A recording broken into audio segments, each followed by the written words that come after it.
kwiga ibintu bijyanye n'ibimera by'iwacu, mbese bikora gute. Hari umuntu wampamagaye arambwira ati nshaka guhinga ibijumba, kandi iyo mpize ibijumba mbitera gutya uko byagiye akaba uko bigaruka, nkashiramo ifumbire, imvaruganda, mborera, ariko ibijumba byanjye bikanga. Uyu munsi tugiye kwiga uburyo twahinga ibyo bijumba. Ibijumba iyo biteye barabyabura. Uyu munsi rero uwo muti wanawukoresha uhinga urutoki rwawe cyangwa ugahinga amasaka nta kibazo. Uwo muti ni umuti woroshye, umuti uroroshye cyane, niwo ngiye kubereka.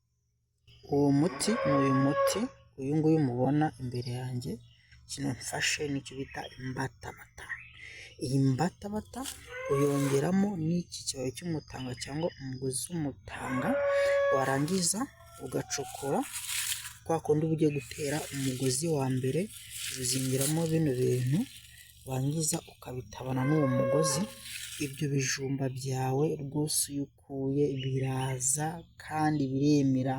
Iyi miti mbagezaho n'umuntu uba uri kure yanjye atabasha ngo mureze imiti yo kubasha kugira ngo ahingireho, ariko uyu muti ndawuberetse koze mushesha ku bandi no kwandi hose, kugira ngo mubashe kugira ngo twige ibimera rero tubasha kugira gute gukoresha n'ahandi hantu hose. Murakoze, turi kumwe cyane narebe.